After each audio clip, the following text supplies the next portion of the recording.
justicia, hay otro tema puntualmente importante. Hemos invitado esta noche al doctor Javier Alba Orlandini. Él es miembro del Tribunal Constitucional. Del TC, del Tribunal Constitucional, se ha dicho que está a punto de declarar inconstitucional y con ello derogar 4 decretos leyes dados por Alberto Fujimori en 1992 para combatir la subversión. Y que si eso ocurriera, todos los sentenciados por terrorismo podrían salir a la calle. Para asustarnos, sí, pero ¿cuál es exactamente la dimensión de estas medidas? Como sabemos, Elena Iparraguirre, la compañera de Abimael Guzmán, tendrá un nuevo juicio. Hay muchas preguntas respecto a este tema y empezamos a hacérselas al doctor Alba Orlandini. Muy buenas noches, bienvenido. Buenas noches. ¿Cómo está usted? Felizmente bien. Nosotros estamos asustados. No hay razón para asustarse. A ver, ¿cómo así? Son versiones interesadas sobre una supuesta sentencia del tribunal, pero eso no va a ocurrir en los términos que se está a veces especulando. Yo quiero hacer una breve historia. A ver. El gobierno de Belaúnde dictó el decreto legislativo 46 en 1981, tipificando el delito de terrorismo en sus diversas modalidades. 10 años después, en 1991, se dicta el Código Penal actualmente vigente, que también tipifica el delito de terrorismo. Pero luego del golpe del 5 de abril del 92, en mayo de ese año, se expide un decreto ley 25475, en cuya virtud se incrementan las penas para los diversos tipos de terrorismo, pero se establecen nuevas figuras delictivas, ¿no es cierto? Pero no tipificadas de forma precisa e inequívoca, como dispone la Constitución y lo dice también el derecho penal. Eso ha dado lugar, junto con 3 otros decretos, a que la Corte de San José de Costa Rica considere que el delito no está tipificado debidamente. Correctamente. Entre otros, este de castigar o sentenciar por traición a la patria, ¿no es cierto? Así es. Y está entre lo que ustedes sienten es su responsabilidad en el Tribunal Constitucional, derogar estos artículos que no son entendidos por la comunidad internacional, que han generado muchas irregularidades. Todo eso es cierto, pero ¿ustedes estarían derogándolos? Hay una demanda suscrita por más de 5.000 ciudadanos que ha sido vista el jueves pasado en el tribunal. Estamos estudiando esa demanda que impugna 4 decretos leyes dictados por Fujimori en materia de terrorismo y de traición a la patria. ¿Qué son estos de los que estamos hablando? Que son estos de los cuales estamos hablando. No va a haber derogatoria. Si ustedes declararan fundada la demanda... Vamos a declarar fundada en parte de la demanda, probablemente. Yo no puedo adelantar opinión, pero lo que sí debo y puedo decir es que el país debe estar seguro de que no va a salir ningún terrorista por virtud de una sentencia del tribunal.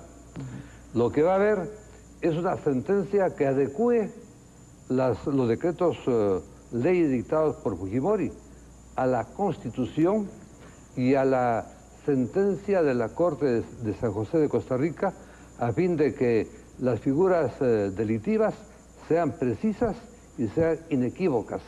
Esa es la tarea del tribunal, con este añadido, que la sentencia va a producir efectos desde que se expidió el decreto ley 25475 en mayo de 1992. ¿No es acaso cierto que si ustedes declararan fundada la demanda o derogaran, de hecho, estos artículos, todos los sentenciados por terrorismo que lo fueron en virtud a estos decretos apelarían y tendrían el derecho a un nuevo juzgamiento? No. Si nosotros declaramos fundada la demanda tal cual ha sido planteada, tendría que anularse la totalidad de los decretos. Ahí está. Y consecuentemente no habría pena para ningún terrorista. Pero eso no va a ocurrir. No lo van a hacer de ninguna manera. De ninguna manera. El país debe tener la certeza de que el Tribunal Constitucional es el muro de contención contra todo acto delictivo de lesa humanidad. Doctor como Alba, son estos. pero ustedes están entre la espada y la pared. No hacerlo por el bien del país. Pero es verdad que estos decretos son defectuosos y no los entiende la comunidad internacional, no los entiende la Corte Interamericana de Derechos Humanos de San José de Costa Rica y por lo tanto va a seguir emitiendo, por ejemplo, sentencias para nuevos juzgamientos a terroristas. La Corte Interamericana de San José de Costa Rica va a entender, porque sus integrantes saben leer y escribir en español, los términos de la sentencia que dicte el Tribunal Constitucional del Perú y consecuentemente en adelante las sentencias que pueda expedir la Corte tienen que estar ajustadas a lo que decida nuestro tribunal. ¿Qué los hará entender? Porque hasta hoy no lo han entendido. Hasta hoy han dicho juzgamiento de civiles en establecimientos militares, juzgamiento por jueces sin rostro, sin la posibilidad de que estos terroristas o acusados de terrorismo pudieran tener a sus abogados. Por lo tanto, juicios inválidos. Es que hay tratados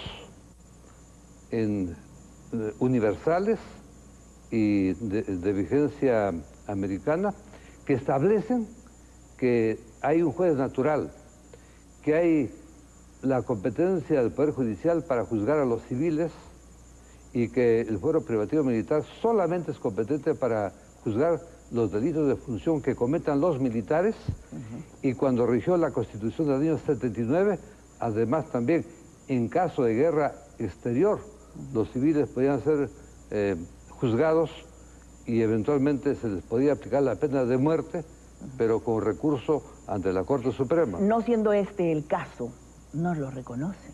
Para nuestro país no lo reconocen y han pedido el debido proceso, un nuevo juicio, ya en algunos casos, por ejemplo, Lori Berenson, le han hecho un segundo juicio intentando hacerlo muy limpiecito, igual han invalidado las pruebas y han dicho que tampoco está bien.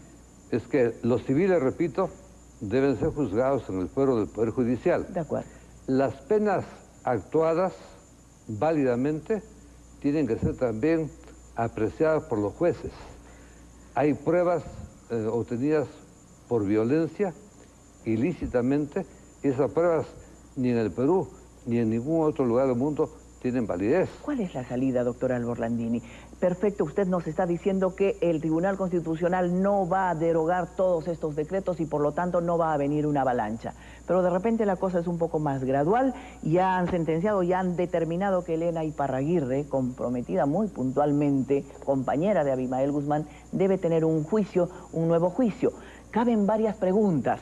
¿Estarán los testigos para atestiguar nuevamente lo que tendrían que decir? ¿Estarán las pruebas que funcionaron en aquella ocasión cuando la sentenciaron? ¿O hoy día no habrán pruebas, no habrán testimonios y por lo tanto no habrá sentencia? Elena Iparraguirre cometió muchos delitos de terrorismo, fue cabecilla junto con Guzmán, mientras estuvo rigiendo la Constitución de 1979 y por lo tanto el proceso que se decidió en el fuero privativo militar es un proceso nulo, porque ella era civil y no había guerra con el exterior. En consecuencia tiene derecho a un debido proceso de acuerdo a lo que ha decidido la Corte de San José de Costa Rica. ¿Estamos en condiciones de hacer ese debido proceso con lo que yo le acababa de decir respecto de si no valen esas pruebas, hay que establecer otras o hay que presentarlas ahora? De repente en el tiempo que pasó ya no existen, de repente los testigos ya no están.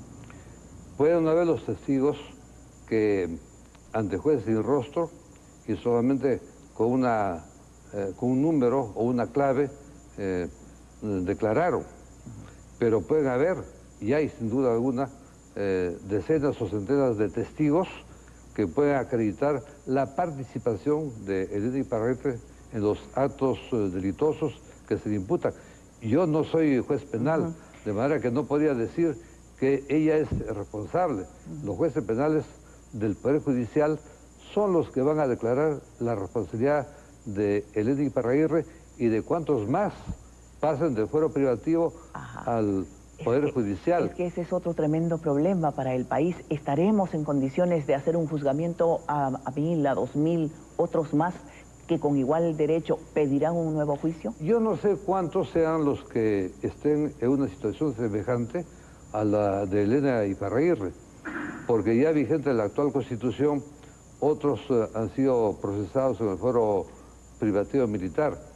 Si lo han hecho, si ese juzgamiento ha sido hecho con garantías, evidentemente no hay lugar a otro proceso.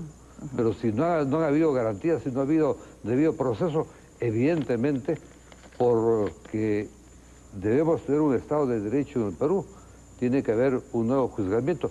Y el Perú creo que tiene un poder judicial, o debe tener un poder judicial competente y capaz de aplicar la ley y sancionar a quienes han delinquido en agravio del Perú.